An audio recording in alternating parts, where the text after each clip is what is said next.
not live yet, but we need to press our little blue buttons. Do I have to press a button? Because I can't. No, your button is pressed. Good. We got you, girl. So All we'll right.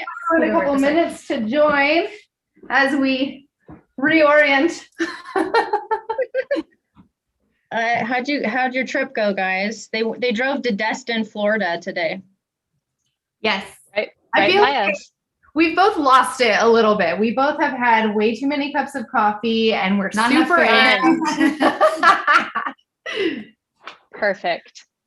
So we're here with Londa. Lexi, you want to do the intro? Yeah, welcome back to the Realtor Cousins.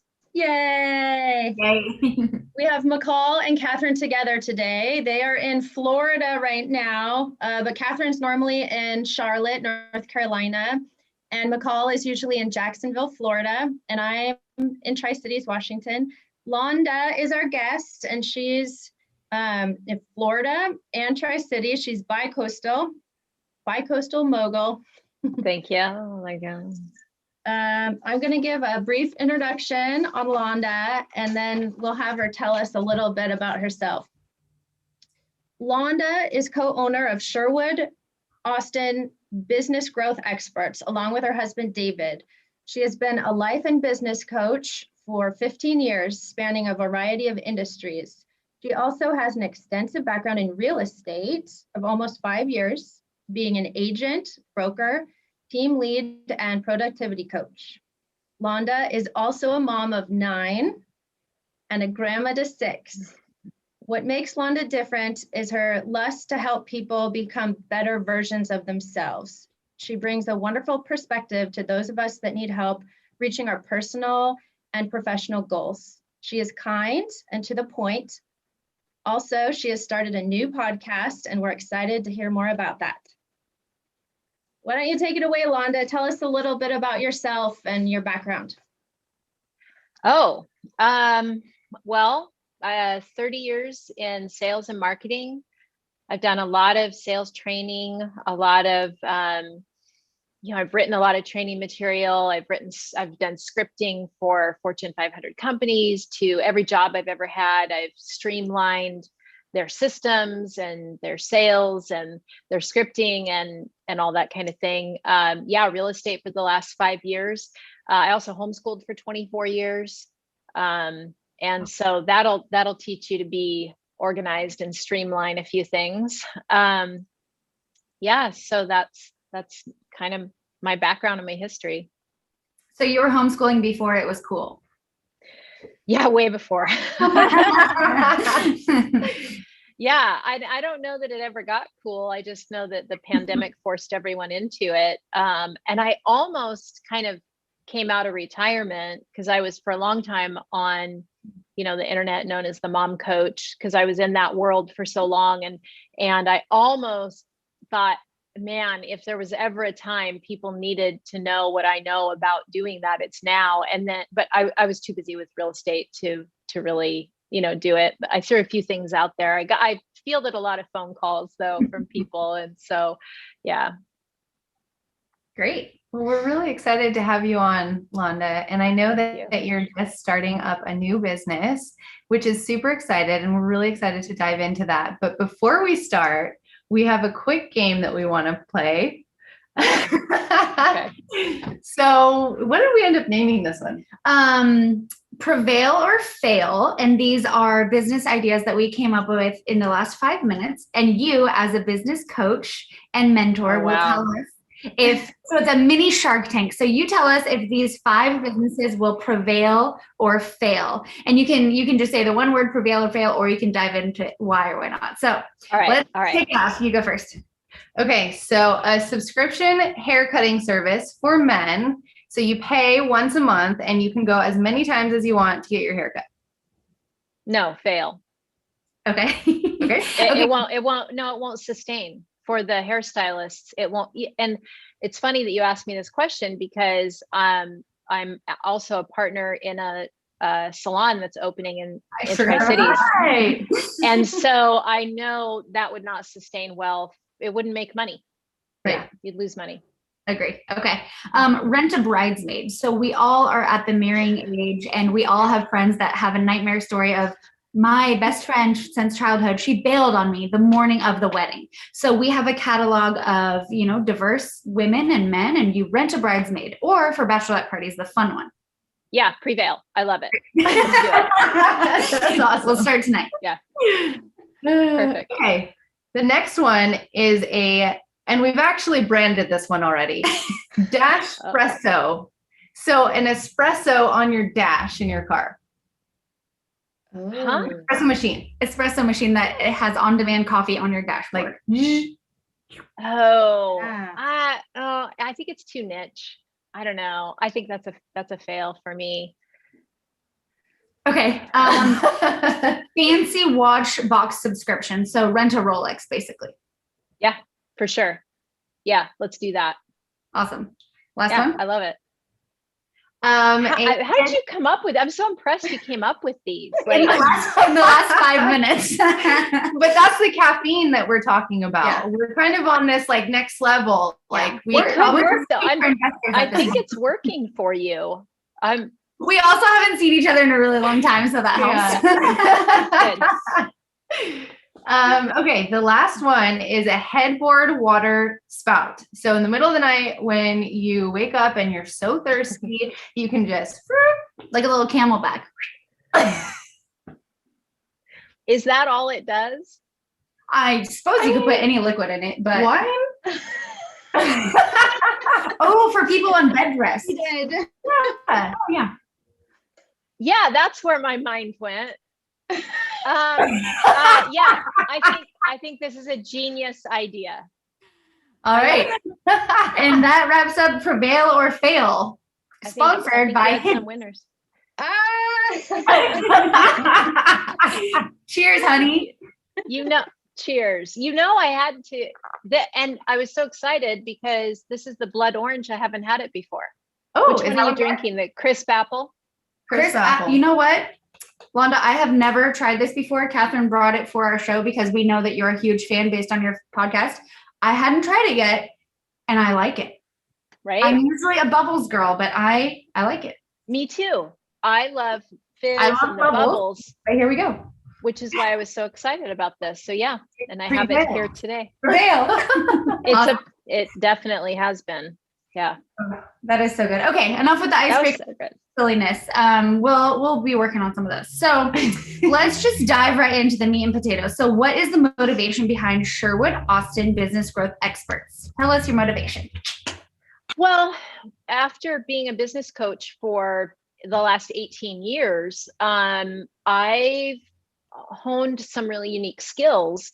And then, I got married about a year and a half ago, and my husband has been coaching people for free his whole career as well. And the more we talked, the more we thought we really have something special here. So, and I've always loved coaching, but it's always been kind of a side hustle or a side gig that I did at the same time as something else. And I guess it still is, because we've got like 6 businesses between us. But it's something that I'm ready to put more of a focus on at this time. And it's really just the same thing I've been doing, all this time, but now it's time to bring it to a main focus in my life. I love that. Great.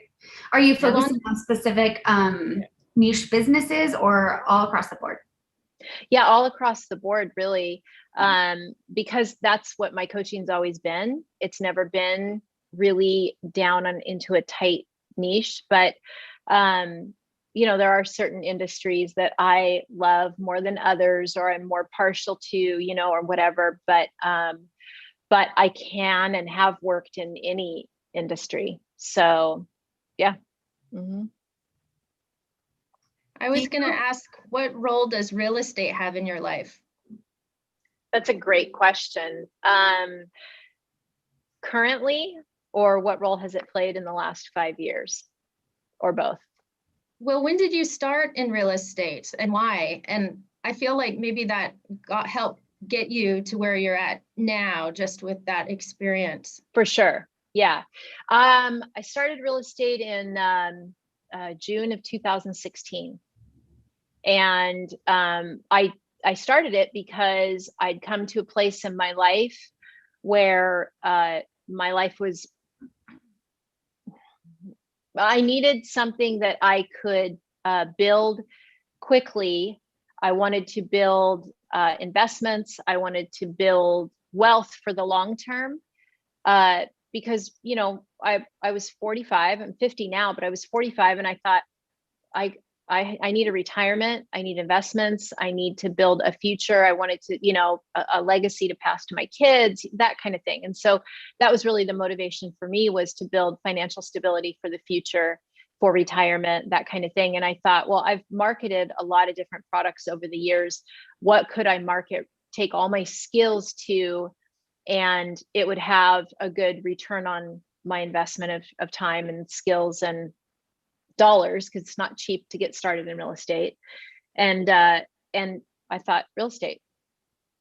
So that's how it started, and came out the gate. And I would sit in appointments and I would say, I know that, you know, statistically, you know, 8 to 10 realtors. Now it's higher. It's more like 12. Mhm. And they're good and they have a lot going for them. They've got more experience than I do. They've got more this than I do. They've got more, but nobody will work harder and nobody will bring more hustle. And all these skills that I've had all these years, I'm now applying to real estate. So take a chance on me. And I think I had my first deal under contract within 3 weeks of getting licensed. And I ran hard and fast. I think I didn't pick my head up for 8 months. You know, I did 2 to 4 open houses every weekend. I was one of the first people in the office every day, one of the last people out of the office. And I, you know, 8 months in, I kind of picked my head up to take a breath and realized I'm really doing well. And I'm already making a difference in, you know, those goals for the future and investments and whatnot. And yeah, I mean, I don't, you know, I don't know how many details you want, but you know, it was awesome. I'd never made that kind of money. And then it increased every year. And then in 2019, I remember sitting, it was toward the end of the year. And I remember sitting in my team leader's office and I was looking over some numbers and I realized how much money I had made that year. And it was a number that I never in my wildest imagination thought I would make. And then I took my foot off the gas and decided I was like, okay, conquered this. What's next? Yeah. And I'm still in real estate and I still do really well. And it's still amazing to me how well it goes and how many people get in touch with me. And I'm very grateful for all of it. But I'm ready to, you know, I like diversifying my interests and where I spend my time. I really love that open approach and actually sitting down and just putting all of your cards out there. You know, I'm new to this and you're taking a chance, but I'm going to work so hard for you. Right. And I think that a lot of realtors that are just starting out would rather, you know, make it seem like they're more experienced than they are. And I just love the idea of being more upfront, you know, and really calling it out. You know, you do have a lot of realtors in your network, I'm sure, but I will work the hardest. I love that. Yeah. And I would literally say, I'd go through my presentation and say, now let's talk about the elephant in the room. I've been licensed for 3 weeks. Let's talk about what that means. And it's really about managing your client's expectations, right? But I used it to my advantage. That's something that I've learned how to do. You know, in Washington State, where I'm licensed, you have to have someone, a managing broker, look over everything you do. Mm-hmm. And so I would sell it to people as getting 2 for 1. You're getting me. I've got all the drive, all the hype of a brand new agent, but you're also getting all the experience and the safety net with this managing broker who looks over everything I do. So why wouldn't you want that? And it doesn't cost you anymore. Right. Nobody says no to that. I think that's such a powerful story. And thank you for sharing that. We hear so often, 80% of realtors fail. And it was so hard my first year. And you'll only do one deal your first year. And we don't hear enough stories of a woman who switched gears. She has this amazing background, these skills and diversity from all over her life, moving up to this point. And then she decided to sit down and be the first one in, the last one out, and she crushed it. So I think we need to hear more stories like that personally. Thank you. Thank you. And I agree. And when we hear them, we need to applaud. Yes, Mhm. absolutely. I'm just saying, it can be, the industry can be really catty. Yeah. And there were very few, and I can remember specifically the few female realtors who approached me and encouraged me and cheered me on. And it's a very small amount of people, and that's sad to me. We need to be better. Absolutely. Well, and I think real estate is such a solo path, like you're kind of, yes, you have your managing broker, and yes, you have some teammates to rely upon, but it's very much a solo gig. So can you tell us a little bit about the decision that you made to go into business with your husband? Because that's very much not a solo path anymore. No, I don't know that I made a decision. We just, I don't know. I knew that if I ever got married again, and I used to say it this way, if I'm ever dumb enough to get married again, but I would say I knew that I wanted a partnership. I knew I wanted someone that I could live with, that I could love with, that I could work with, that I could really, that our lives would align in such a way that we would do something together. And interestingly enough, I had a business coach who asked me, and this was before he was even in the picture, as a romantic interest. We were friends, in the industry, but and this business coach walked me through a very common practice that coaches do, which is picture your ideal day. If everything is going in your life exactly the way that you want it to go, what does that day look like? You wake up. What time of day do you wake up? Where do you wake up? Are you in an apartment? Are you in a sprawling home? Are you where in the world are you? Are you with someone, or are you alone? It's this very deep kind of practice. And as I was talking and I'm saying, I do this and I do this and I do that. And then I go to my speaking gig and I'm talking to, however many thousands of people. And she said, are you there alone or are you with someone? And in my mind, because, it's very visual what you're walking through, I'm on a stage and I turn and I kind of open my arm and I introduce someone.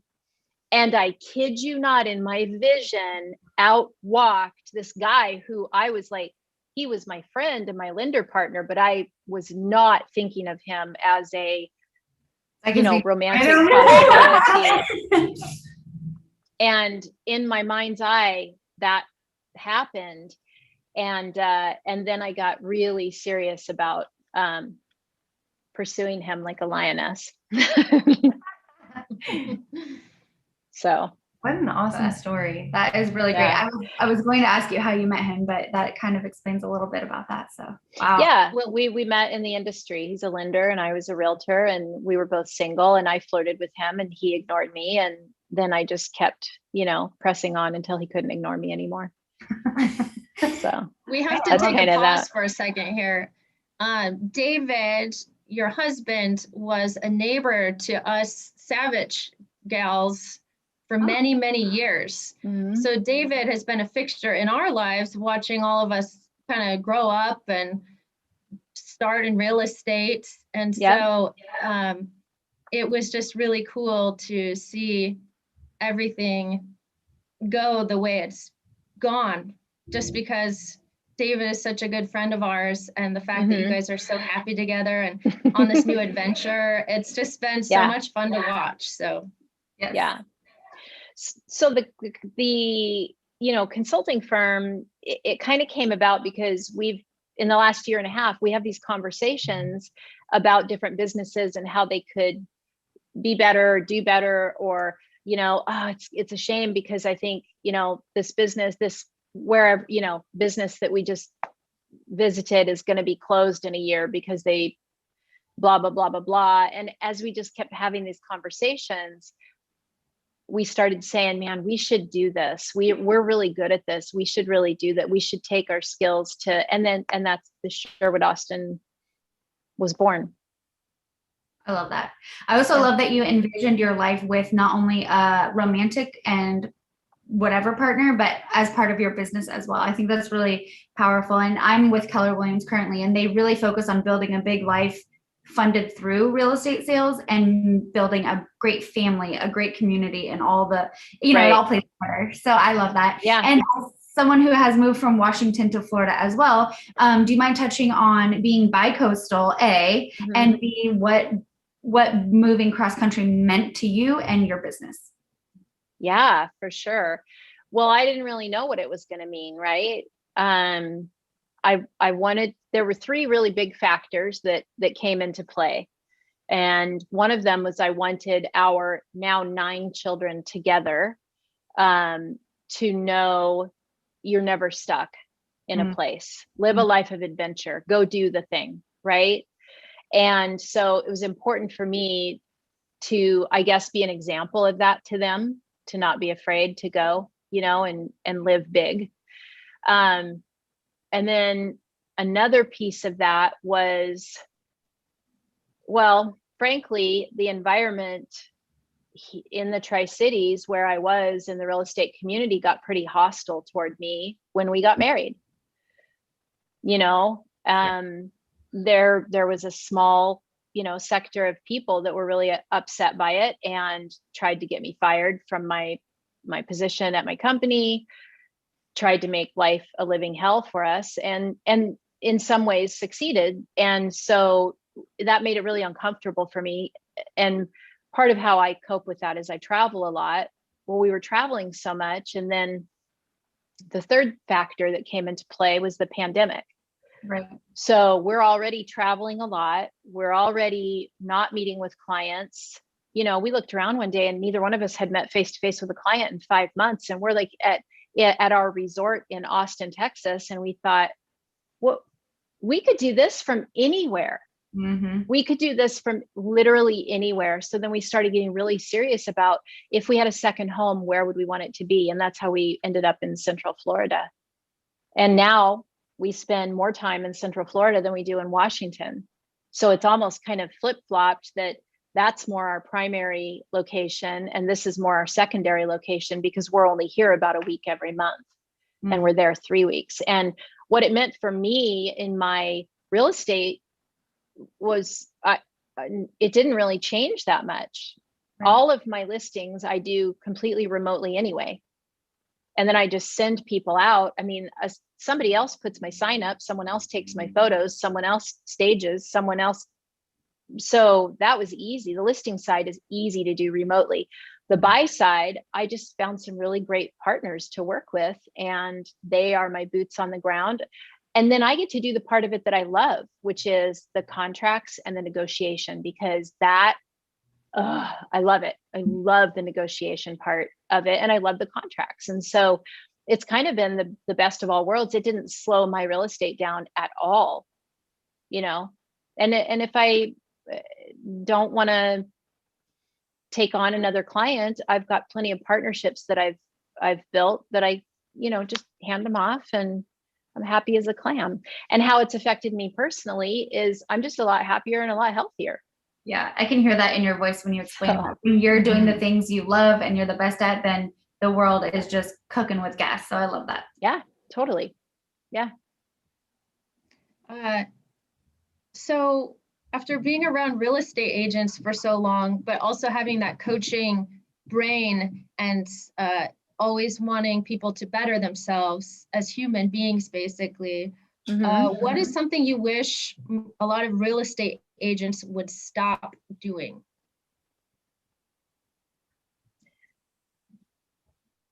Being mean. That's a good one. Being Talk about that today. being ugly, Mm. gossiping about each other. There's no room for that. If this is what I used to tell my team when I was the productivity coach at Keller Williams, when someone would come in and want to just complain to me about someone else on the team, they hurt my feelings, whatever. First of all, I would get the other person on the phone or in my office immediately, because we're all going to sit face to face and be adults about this.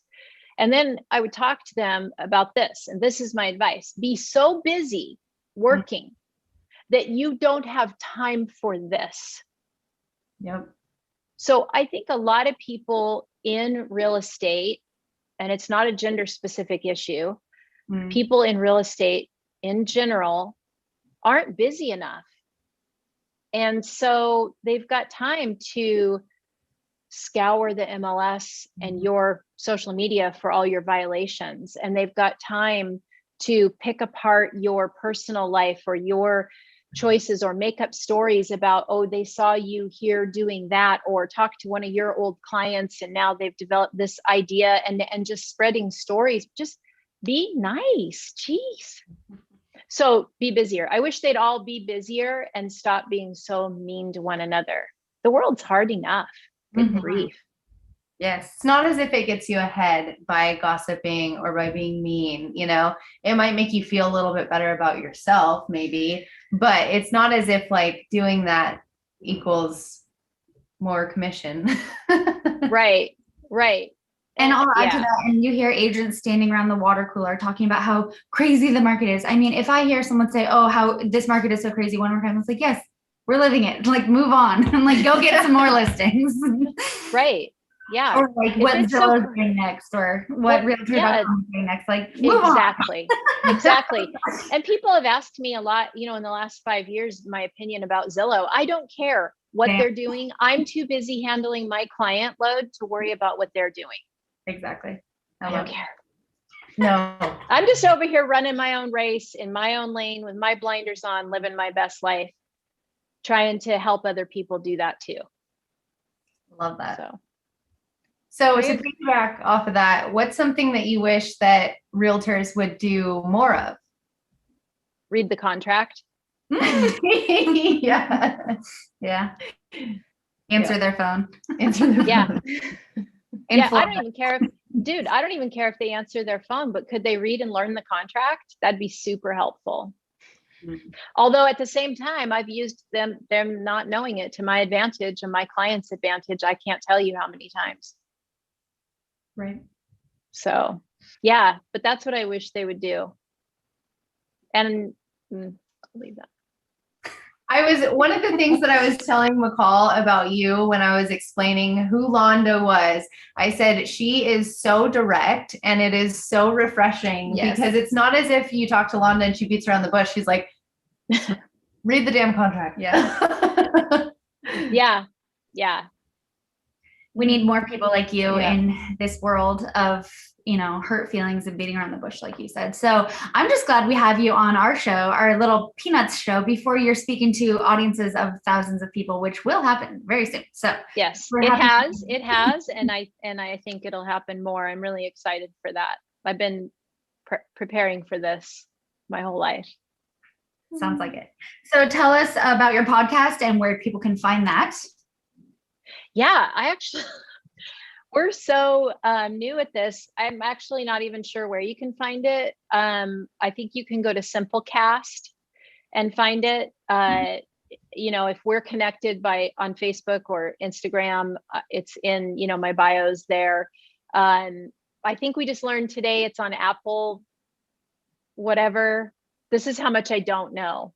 I'll put it in the show notes. Yeah, I'm putting in the show notes right now too. I have no idea. It was sort of an accident that it happened, but it felt so natural and so easy. And it's funny because this is just how David and I talk when we're just having conversation with one another.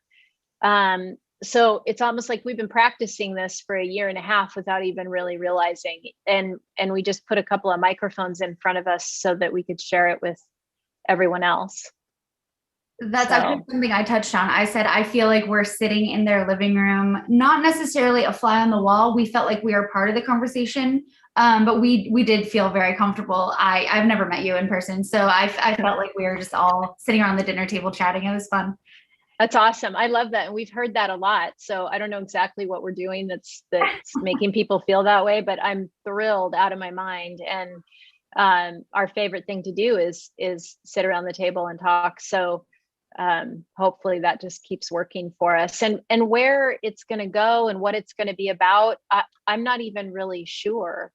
So I guess stay tuned. I don't know. I mean, David had a brilliant broadcasting career before he came into lending. And so, I mean, I'm really excited to see what he does with this and where he takes it, because he's just got amazing skill. And I'll tell you what, if we don't get a sponsorship from Hint Water, I don't know what I'm going to do. I don't know. I'm just saying. Yeah, there it is again. We were cracking up on that part. Yeah. Well, it's fun. It's really fun. We're having a good time. When is your next one going live? So I think our plan is to release one every Monday. Awesome. So you can look for it. Yeah. It doesn't feel, it's strange because it doesn't feel like work. It doesn't, what you heard was there was no prep. It was off the cuff. We're sitting in the office talking, and he said to me, hey, why don't we continue this conversation on the equipment so you can get a feel for the way that it sounds and how it, works and everything. And I said, great. And I believed him.